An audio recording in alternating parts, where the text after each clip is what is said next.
Hello and welcome back. Welcome to the third video in our Understanding Resistance and Defiance video series. These are all a series of 3 short videos, about 5 or 6 minutes each, about understanding and changing, transforming defiance and resistance issues in children. They go along with the article that I wrote that many of you have already downloaded, Why Children Say No, and also go along, they're kind of like a couple of the strategies from our In Focus online course called also Why Children Say No, which is an online 3-hour course on this topic. I'm Todd Sarner, you know that by now, and I'm the Director of Transformative Parenting.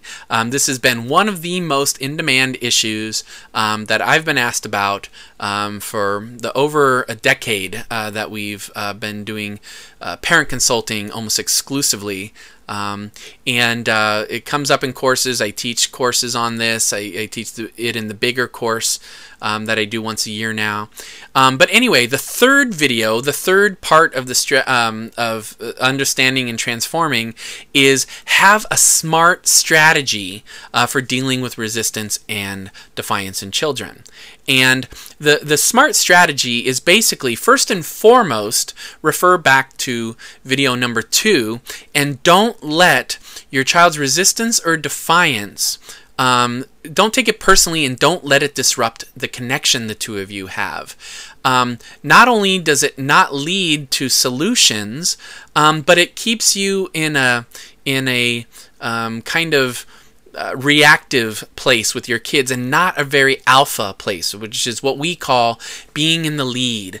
It's not being a dictator, it's being in the lead. It's you know, being proactive about parenting, not reactive. It's about, you know, being a natural authority and natural leader for your child. And if you're always reacting or taking things personally and stuff like that, it's not really being in the lead. So not taking it personally, not reacting, having good conceptual understandings and education that you can get through classes like this and, you know, series like this and courses like we do, helps you not take it personally, not be so reactive. And that's why I do so much education about this, is I want you to have a different frame.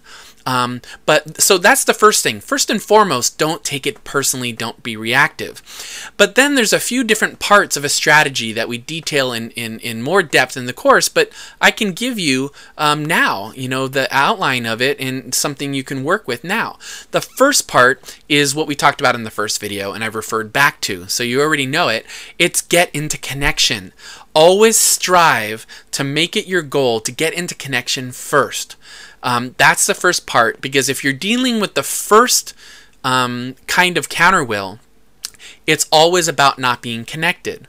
And that's why, again, I referred to, I should have said first, understanding the 2 different kinds of counterwill are really important part of the strategy. The one kind of counterwill is I don't feel connected to you. The other kind of counterwill is I'm trying to figure out what I think. I'm trying to figure out who I am. I'm trying to figure out in this moment what I feel, so I'm going to push back against you until I figure it out myself. If you know that there's those 2 different kinds, you don't do one strategy with one and one with the other. Like if your child's not feeling connected, you don't give them space to make up their own mind about something, it won't work. If your child's needing to feel they can figure out something on their own, getting connected won't necessarily solve that problem. In fact, they need a little bit of space. So knowing that there's 2 different kinds helps you act. So the first part of the strategy that I wanted a smart strategy is get into connection first, because if it's that first kind of counterwill, that's the problem.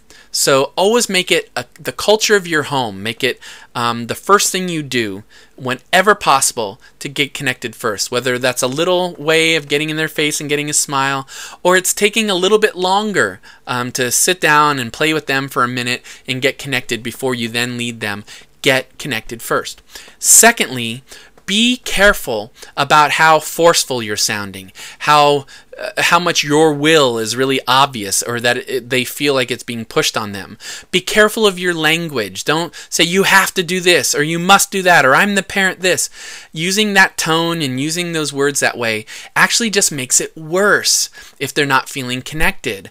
Don't say things like you're not being respectful. It's not about respect. It's about instinct. And so you can have an agenda. You're meant to be in the lead, but don't make it so obvious to your child. That's the second part of the strategy. And then the third part of the strategy is about when it's more the second kind of counter will. Your child will have times in their life where they need to figure out things on their own, how they feel, especially when they're adolescents.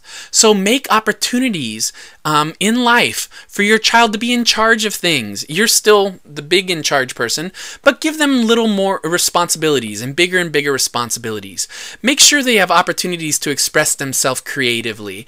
Make sure that they feel like they have some agency in their life by giving them A-B choices sometimes. Like, would you like to do this or would you like to do that? Because if you give them an opportunity to exercise their will and build their will, it helps them to not have to push back against you.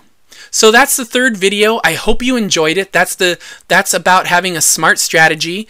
We'd love to hear your comments and your feedback as always.